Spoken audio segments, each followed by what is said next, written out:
Hello friends, ધોરણ 10 વિષય વિજ્ઞાન ચેપ્ટર નંબર 13 છે આપણું વિદ્યુત પ્રવાહની ચુંબકીય અસરો। ચેપ્ટર વિદ્યુત જ્યારે આપણે ભણ્યા ત્યારે આપણે આ બધી વસ્તુને કે વિદ્યુત પ્રવાહ કોને કહેવાય, એ પરિપથોની અંદર પ્રવાહ કઈ રીતે વહે છે, આ બધી વસ્તુ જે આપણે ચર્ચા કરી હતી। પણ ત્યાં આગળ આપણે એક વસ્તુ આ જોવાની છે, આપણે ચુંબકીય અસરો। ચુંબક શું છે એ તમે જાણો છો, અને વિદ્યુત પ્રવાહ એટલે કે ધારો કે કોઈ એક તાર લઈ લઈએ આપણે, આ કોઈ તાર છે, આ તારની અંદરથી વહેતો પ્રવાહ જેને આપણે શું કહીએ છીએ, વિદ્યુત પ્રવાહ। તો વિદ્યુત પ્રવાહ જે છે એ કોઈ તારમાંથી પસાર થાય છે। હવે ચુંબક, તો ચુંબક તમે જાણો છો કે એ શું છે, તો એક પ્રકારનો ટુકડો જ છે। આ શું કહેવાશે, ચુંબક, જેને N અને S બે ધ્રુવો હોય છે કે જે શું દર્શાવે છે, દક્ષિણ ધ્રુવ અને ઉત્તર ધ્રુવ, એટલે કે ઉત્તર દિશા અને દક્ષિણ દિશા દર્શાવવા માટે એના બે ધ્રુવો હોય છે, N અને S, એટલે એક પ્રકારનો ટુકડો જ આપણે એને કહી શકીએ। તો એ છે ચુંબક। વિદ્યુત પ્રવાહ તો કોઈ તારમાંથી પસાર થતો કોઈ એવો પ્રવાહ છે કે જેને આપણે શું કહીએ છીએ, વિદ્યુત પ્રવાહ। તો હવે આપણને પ્રશ્ન અહીંયા છે, ચેપ્ટર આપણું શું છે, વિદ્યુત પ્રવાહની ચુંબકીય અસર। એટલે આપણે એ સમજવાનું છે કે આ વિદ્યુત પ્રવાહ અને આ ચુંબક એ બંને વચ્ચે શું રિલેશન છે, કે એક બંને જોડે કઈ રીતે સંકળાયેલા છે, કે વિદ્યુત પ્રવાહ અને ચુંબક। તો આપણે એક પરિપથ દ્વારા સમજીએ કે એ બંને કઈ રીતે સંકળાયેલા છે। તો ધારો કે આ કોઈક એવો પરિપથ છે, અહીંયા સ્વિચ મૂકવામાં આવે છે, એની સાથે એક બેટરી જોડવામાં આવે છે, બેટરી જોડી અને અહીંયા કોઈ એક બલ્બ આપણે મૂકી દઈએ।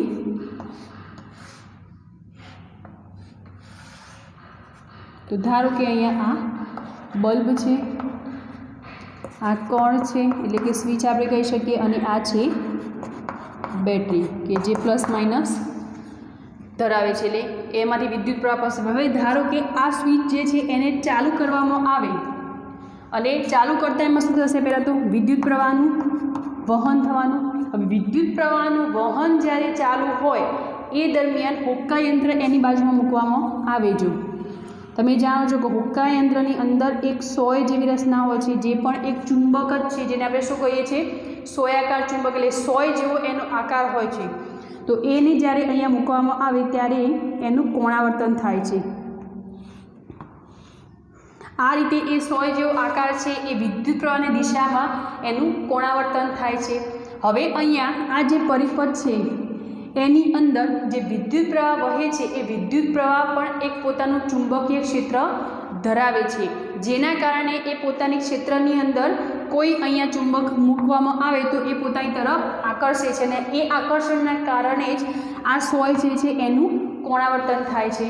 હવે વિચારો કે આ જે વિદ્યુત પ્રવાહ જે છે એની દિશા આપણે ઉલટાવીએ, તો વિદ્યુત પ્રવાહની દિશા જ્યારે ઉલટાવવામાં આવે ત્યારે આ જે કોણાવર્તન છે એની દિશામાં પણ ફેરફાર થાય છે, એટલે કે એ પણ પોતે ઉલટાઈ જાય છે, એટલે કે એની દિશા પણ ઉલટાય છે। એટલે કે જ્યારે વિદ્યુત પ્રવાહની દિશા બદલવામાં આવે તો કોણાવર્તનની દિશા પણ બદલાય છે। એટલે કે આના ઉપરથી આપણે કહી શકીએ કે આ બંને વચ્ચે એ રિલેશન છે કે વિદ્યુત પ્રવાહ પણ ચુંબકીય ક્ષેત્ર ધરાવે છે। વિદ્યુત પ્રવાહ શું કરે છે, એ પોતે પણ ચુંબકીય ક્ષેત્ર ધરાવે છે, એટલે કે પોતાના ક્ષેત્રની અંદર પોતાનો જે ભાગ છે એની અંદર એક કોઈક એવી વસ્તુ હોય કે જેને આકર્ષે છે। ક્લિયર? એટલે કે ચુંબકીય અસરની હેઠળ એ શું કરે છે, એ ચુંબકીય સોય જે છે, સોયાકાર ચુંબક જેને આપણે કહીએ છીએ, એને પોતાની તરફ આકર્ષે છે, અને આકર્ષણના કારણે શું થાય છે, આ જે હોકા યંત્રની જે અંદર સોય જેવી રચના હોય છે એનું કોણાવર્તન થાય છે। એટલે કે વિદ્યુત પ્રવાહ અને ચુંબક વચ્ચે પણ એક આ પ્રકારનું રિલેશન હોય છે। હવે જે આ વસ્તુ શોધી આપણે હમણાં જે સમજ્યા આખી વસ્તુ કે આખો પરિપથ દ્વારા, તો આ કોને શોધ્યું હતું કે જે વિદ્યુત પ્રવાહ અને ચુંબક વચ્ચે કોઈ અસર છે કે બંને વચ્ચે કોઈ સંબંધ છે। તો પહેલાં તો આપણે એ પરિપથની અંદર જે વસ્તુ કહીએ લખીએ કે વિદ્યુત પરિપથમાં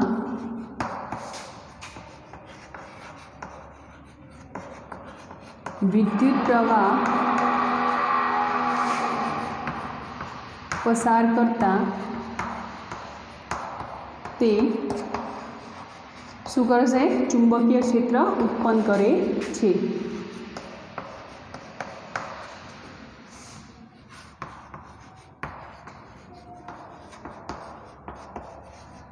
હવે એ પોતાનું ચુંબકીય ક્ષેત્ર ઉત્પન્ન કરે ત્યારે આપણે નજીક શું લાવવાનું છે? હોકાયંત્ર. તે સમયે તેની નજીક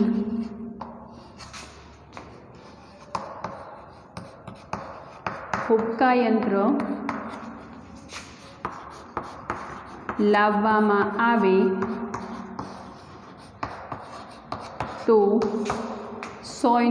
સોય એટલે કે અંદરની અંદર જે ભાગ છે એન અને એસ સોયાકાર ચુંબક એને આપણે શું કહીએ? સોય. તો સોયનું શું થાય છે? કોણાવર્તન થાય છે. શેના કારણે? જે વિદ્યુત પ્રવાહ પસાર કરે એ પોતે શું ઉત્પન્ન કરે છે? ચુંબકીય ક્ષેત્ર ઉત્પન્ન કરે છે અને એના કારણે શું થાય છે? કોણાવર્તન થાય છે. ક્લિયર? હવે વિદ્યુત પ્રવાહની જો દિશા બદલવામાં આવે તો એ પોતે સોય છે એનું કોણાવર્તન પણ શું થાય છે? ઉલટાઈ જાય છે. એટલે કે વિદ્યુત પ્રવાહની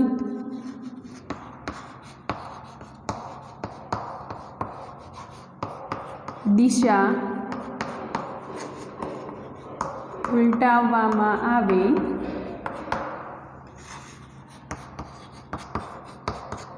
તો કોણાવર્તન પણ ઉલટાય છે. એટલે કે આ બંને વચ્ચે ચુંબકીય ક્ષેત્રની અસર થાય છે. એટલે કે ચુંબકીય ક્ષેત્રની અસર હેઠળ આનું કોણાવર્તન પણ શું થાય છે? બદલાય છે. એટલે કે વિદ્યુત પ્રવાહ અને ચુંબક વચ્ચે શેનું તફાવત? બંને વચ્ચે શેનો ભેદ રહેલો હોય છે? કે બંને વચ્ચે ચુંબકીય જે ક્ષેત્ર છે એ ઉત્પન્ન થતું હોય છે અને જે શું કરે છે? પોતાની તરફ આકર્ષે છે. આ જે પરિપથ આપણે વિચાર્યો એ કોને આપ્યો હતો? તો આ જે વસ્તુનો આપણે વિચાર કર્યો એ હેન્સ ક્રિશ્ચિયન ઓસ્ટર્ડ નામના એક વૈજ્ઞાનિક હતા. તેમને આ પરિપથ દ્વારા રજૂ કર્યું કે વિદ્યુત પ્રવાહ અને ચુંબક એ બંને વચ્ચે કોઈક એવો સંબંધ છે કે જેના કારણે એકબીજા ઉપર એ આકર્ષે છે. તો આ જે પરિપથ છે આ વસ્તુ સૌપ્રથમ આપનાર અથવા તો વિચારનાર વૈજ્ઞાનિક હેન્સ ક્રિશ્ચિયન ઓસ્ટર્ડ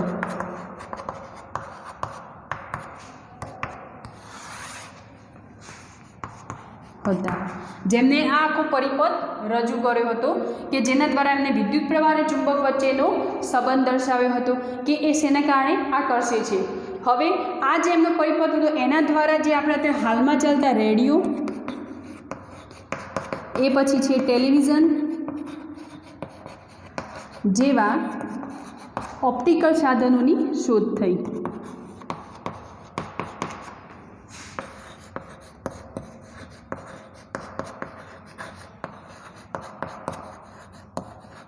એમને જે આ પરિપથ રજૂ કરી અને જે સંબંધ બતાવ્યો એના દ્વારા હાલમાં પ્રચલિત રેડિયો ટેલિવિઝન જે કંઈ સાધનો છે જેવા કે ઓપ્ટિકલ સાધનો આપણે કહીએ તો એ બધાની શોધ એ પરિપથ બતાવ્યા પછી થઈ.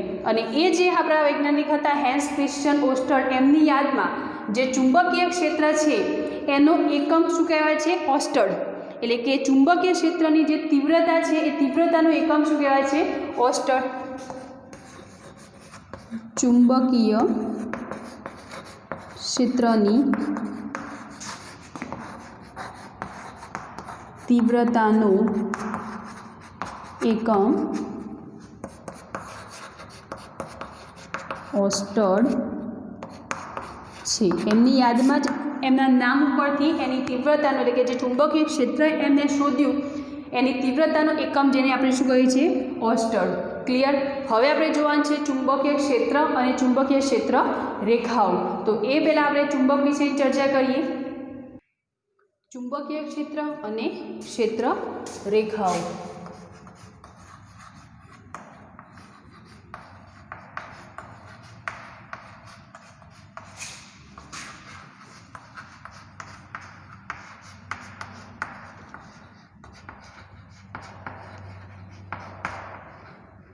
હવે ચુંબકીય ક્ષેત્ર અને ક્ષેત્ર રેખાઓની ચર્ચા કરીએ એ પહેલાં આપણે ચુંબકની બેઝિકમાં એટલે કે ચુંબક શું છે તો હમણાં આપણે જે હોકાયંત્રની વાત કરી એ હોકાયંત્રની અંદર જે સોય જેવો ભાગ હોય છે આપણે શું કહીએ છીએ? સોયાકાર ચુંબક. એને આપણે શું કહીએ છીએ? સોયાકાર ચુંબક. આ ચુંબક જે છે એને ગજીય ચુંબક પણ, એટલે એ જે સોયાકાર ચુંબક છે એ એક પ્રકારનું ગજીય ચુંબક જ છે. તો લખીએ આપણે કે જે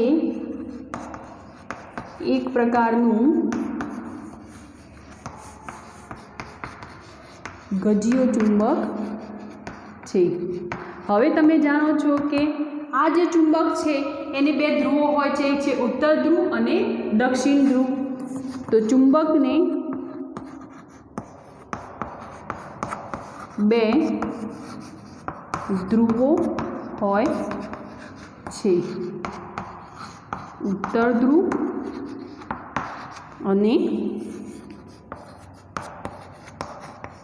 દક્ષિણ ધ્રુવ.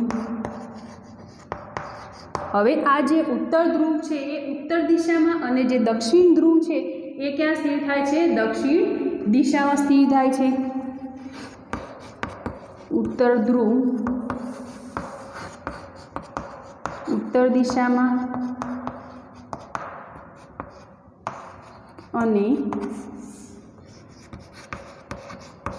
દક્ષિણ ધ્રુવ દક્ષિણ દિશામાં સ્થિર થાય છે. ઉત્તર ધ્રુવ ઉત્તર દિશામાં અને દક્ષિણ ધ્રુવ દક્ષિણ દિશામાં સ્થિર થાય છે. હવે આ રીતે કોઈ બે ચુંબકો ધારો કે લઈએ આપણે, આ છે N અને આ S. N એટલે કે ઉત્તર ધ્રુવ થશે અને S એટલે કે એનો દક્ષિણ ધ્રુવ થઈ જશે. અને સામે બીજું કોઈ ચુંબક લઈ લઈએ આપણે અહીંયા, એ પણ છે અહીંયા S અને આ N. તો જ્યારે એના બે અવિજાતીય એટલે કે બે સરખા જે ધ્રુવો છે એકબીજાની નજીક લાવવામાં આવશે તો અહીંયા શું થશે? અપાકર્ષણ થશે.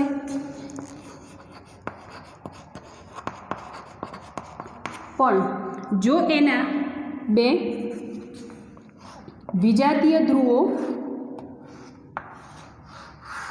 જેમ કે આ N છે, આ S છે, તો અહીંયા શું થશે? આકર્ષણ.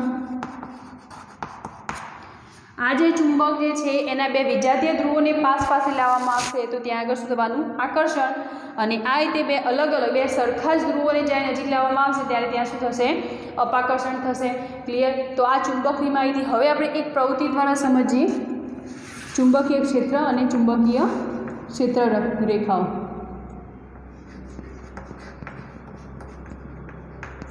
તો ધારો કે કોઈ એક ચુંબક આપણે લઈ લઈએ અહીંયા. પહેલાં તો કોઈ એવું આવું કાચ પેપર છે અથવા તો કોઈ પણ તમે એની અંદર લોખંડનો ભૂક્કો જ્યારે નાખવામાં આવે, આ રીતે પહેલાં શું કરવાનું છે? તમારે લોખંડનો ભૂક્કો નાખવાનો છે. હવે લોખંડનો ભૂક્કો નાખ્યા બાદ આમાંથી કોઈ એક ચુંબક ઉઠાવીને તમે ત્યાં મૂકી દો. એટલે કે આ રીતે આપણે કોઈ એક ચુંબકને મૂકવાનું છે. ધારો કે આ છે એનો N ધ્રુવ અને આ છે S ધ્રુવ. હવે ત્યાં ઉપર અહીંયા ચુંબક જે છે એના પર આંગળી રાખી અને ધીમે ધીમે આ જે પેપર છે એને થોડી ધીમે ધીમે ટીપવાનું છે. હવે જ્યારે ધીમે ધીમે ટીપશો ત્યારે એની અંદર રહેલું જે ભૂક્કો છે લોખંડનો એ કઈ રીતે ગોઠવાશે? કારણ કે આ પોતે પણ એક આકર્ષણ બળ ધરાવે છે. તમે જાણો જ છો ચુંબક હોય એની સામે એ કોઈપણ લોખંડનો ભૂક્કો અથવા તો લોખંડનો કોઈ પણ વસ્તુ હોય એને સામે મૂકો તો શું થવાનું? એ પોતે આકર્ષાવાની. લોખંડના ભૂક્કાને પણ એ શું કરશે? આકર્ષશે પોતાની તરફ. હવે આકર્ષશે એટલે એ આ રીતે ગોઠવાઈ જશે એની અંદર. આ જે લોખંડનો ભૂક્કો છે એ આ રેખાની અંદર ગોઠવાઈ જશે.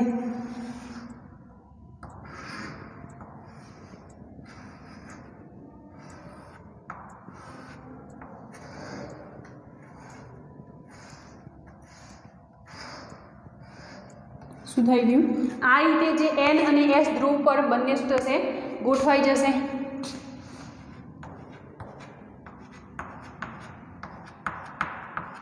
હવે આ રેખાઓ જે છે એને જો દોરવી હોય તો તમે કઈ રીતે દોરી શકો? આ જે ચુંબકીય રેખાઓ છે આ રીતે ગોઠવાઈ ગઈ ચુંબકીય ક્ષેત્ર રેખાઓની અંદર, એટલે કે લોખંડનો ભૂક્કો હતો એ જે ચુંબક સાથે આ રીતે ગોઠવાઈ જશે, એટલે કે પોતાની તરફ એ આકર્ષશે, એટલે આ રીતે એ ગોઠવાઈ જશે. પરંતુ આ જે વસ્તુ છે એને જો ડાયરેક્ટ તમારે દોરવી હોય, એ ક્ષેત્ર રેખાઓને જો દોરવી હોય તો તમે કઈ રીતે દોરી શકો? તો ધારો કે આ રીતે બે કોઈ ચુંબક મૂકવાના છે. आ छे एन, आ छे एस। ए रीते आ बीजो छे चुंबक एस अने एन। तो अहींया शुं थशे, तमारे हुक्का यंत्र लेवानुं। हुक्का यंत्र में जाणो छो कि एनी अंदर एन अने एस ध्रुव एटले के उत्तर दिशा दक्षिण दिशा ए दर्शावे छे कि बंने ध्रुव एनी अंदर आवेला छे। तो हुक्का यंत्र जे छे ए अहींया मूकवानुं छे। मूक्या बाद जे दिशामां जे सोय छे ए स्थिर थाय ए दिशा तमारे दौरवानी छे। हवे फरी ए रेखा अहींया मूको तो ए पण अहींया आ रीते स्थिर थशे। सेम वे थोड़ीक आगळ मूको एटले आ रीते ए सोय जे दिशामां स्थिर थाय तमारे धीमे धीमे एनी जग्या बदलवानी छे। धीमे धीमे तमे ज्यारे जग्या बदलशो एटले जे दिशामां ए स्थिर थशे ए दिशा तमारे दौरवानी छे। ए ज रीते जो अहींया मूकशो एटले आ दिशा पण आम गोठवाशे, आ रीते गोठवाशे।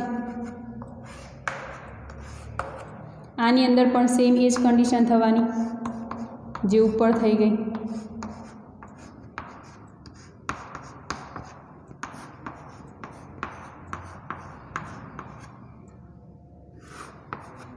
तो आ रीते चुंबकीय सोय जे छे एना उत्तर अने दक्षिण ध्रुवनी आधारे आपणे एनी रेखाओ जे छे ए ड्रो करवानी छे।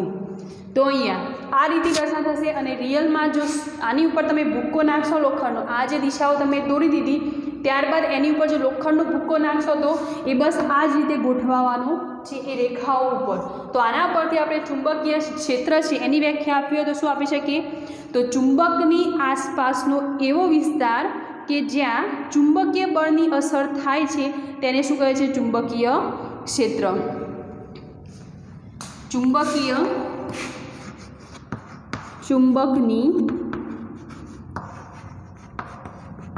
आसपासनो एवो विस्तार के ज्यां चुंबकीय बळनी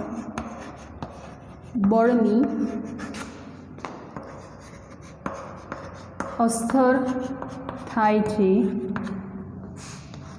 तेने चुंबकीय क्षेत्र कहे छे। चुंबकीय क्षेत्र की व्याख्या शुं थशे, चुंबकनी आसपास तमे जे चुंबक मूक्युं एनी आसपासनो एवो विस्तार के ज्यां चुंबकीय बळ एटले के पोतानी तरफ आकर्षी अने जे आ चुंबक भेगुं थाय छे एने शुं कहे छे चुंबकीय क्षेत्र। एटले एने आसपासनो जे एरिया रोकी अने आ जे आखी आकृति दोरी ए तो जे एरिया बने छे एने शुं कहेवाय चुंबकीय क्षेत्र। एटले के पोतानुं क्षेत्र नक्की कर दीधुं। एटले व्याख्या शुं थई गई आपणी चुंबकीय क्षेत्रनी आसपासनो एवो विस्तार के जे चुंबकीय बळनी असर हेठळ चुंबकीय बळनी असर थाय छे तेने शुं कहे छे चुंबकीय क्षेत्र। अने आ जे लोखंडनो भूक्को जे रेखाओ पर गोठवाय छे एने शुं कहे छे चुंबकीय क्षेत्र रेखाओ। लोखंडनो भूक्को जे रेखामां गोठवाय छे तेने चुंबकनी क्षेत्र रेखाओ कहे छे। चुंबकीय क्षेत्र रेखाओ कोने कहेवाय? लोखंडनो भूक्को जे रेखानी अंदर गोठवायो छे एने शुं कहेवाय छे चुंबकनी क्षेत्र रेखाओ।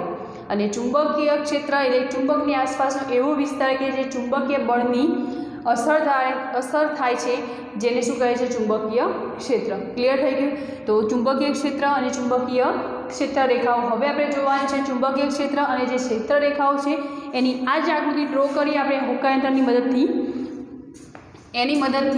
आपणे एनी लाक्षणिकताओ जोवानी छे कि एनी अंदर कई रीते गोठवाय छे। तो ए आकृति परथी आपणे चुंबकीय क्षेत्र अने चुंबकीय क्षेत्र रेखाओनी लाक्षणिकताओ जोईए। तो जोईए आपणे चुंबकीय क्षेत्र रेखाओनी लाक्षणिकताओ।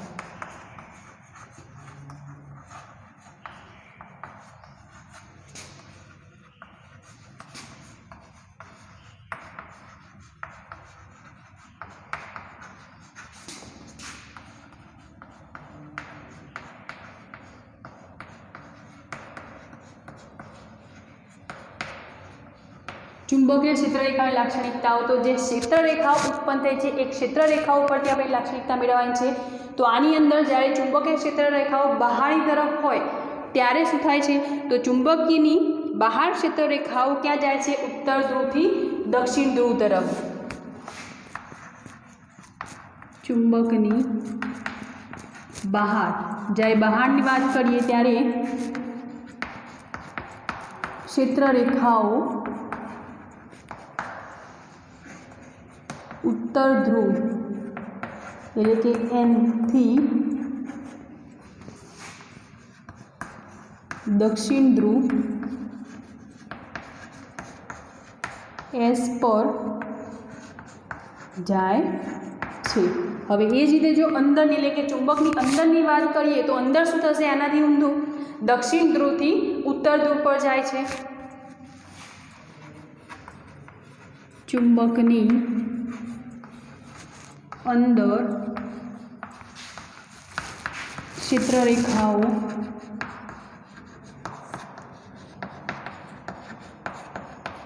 દક્ષિણ ધ્રુવ એસથી ઉત્તર ધ્રુવ એન પર જાય છે. ક્લિયર? અંદર ચુંબકની અંદર અને બહારની ચર્ચા થઈ ગઈ. તો ક્ષેત્રરેખાઓ ઉત્તરથી દક્ષિણ અને અંદરની વાત હોય તો દક્ષિણથી ઉત્તર. હવે ક્ષેત્રરેખાઓ જો નજીક નજીક ગોઠવાયેલી હોય, આ જે ક્ષેત્રરેખાઓ હોય ચુંબકથી જો નજીક નજીક હોય તો ત્યાં ચુંબકીય ક્ષેત્ર કેવું હશે, પ્રબળ હશે.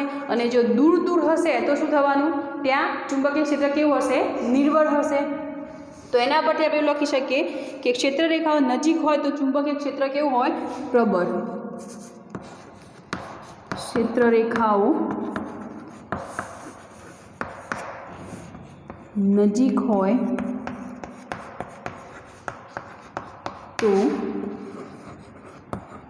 ચુંબકીય ક્ષેત્ર કેવું હશે, ત્યાં આગળ પ્રબળ એટલે કે વધારે પડતું પોતાની તરફ આકર્ષે છે. હવે આ ક્ષેત્રરેખાઓ જો દૂર દૂર હોય તો ત્યાં ચુંબકીય ક્ષેત્ર કેવું હશે, નિર્બળ હશે એટલે કે પોતાની તરફ જે આકર્ષવાની વૃત્તિ છે એ ઘણી ઓછી હશે.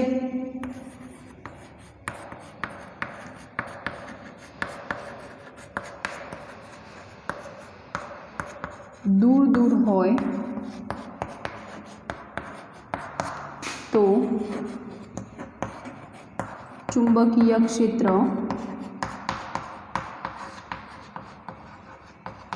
નિર્બળ હોય છે.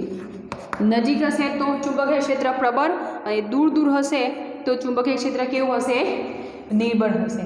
બીજી વસ્તુ અહીંયા આ જે ચુંબકીય ક્ષેત્ર રેખાઓ જે આપણને મળી એ ક્યાંય એકબીજાને છેદવાની નથી. એટલે એની લાક્ષણિકતા પરથી એ પણ કહી શકીએ કે ચુંબકીય ક્ષેત્ર રેખાઓ એકબીજાને છેદતી નથી. તો આ મુદ્દો પણ એની લાક્ષણિકતાની અંદર એડ થશે. ચુંબકીય ક્ષેત્ર રેખાઓ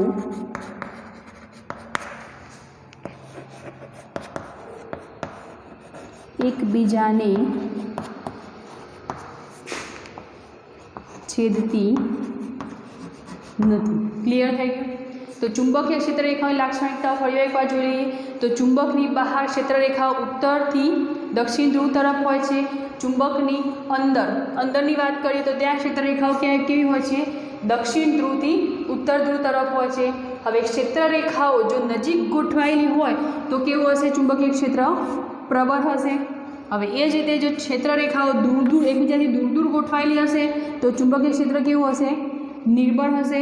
અને એ જે ચુંબકીય ક્ષેત્રાઓ જે નીકળે છે, ક્ષેત્રરેખાઓ જે નીકળે છે એ ક્યાંય એકબીજાને છેદવાની નથી, એટલે કે એકબીજાને છેદતી નથી. ક્લિયર થઈ ગયું? ચુંબકીય ક્ષેત્ર અને તેની ક્ષેત્રરેખાઓની વ્યાખ્યા, ત્યારબાદ ચુંબકીય ક્ષેત્રરેખાઓની લાક્ષણિકતા. તો આજનો વિડીયો આપણે આટલે સુધી રાખીએ છીએ. નેક્સ્ટ વિડીયોની અંદર ચેપ્ટરની અંદર આપણે આગળ વધીશું. Thank you.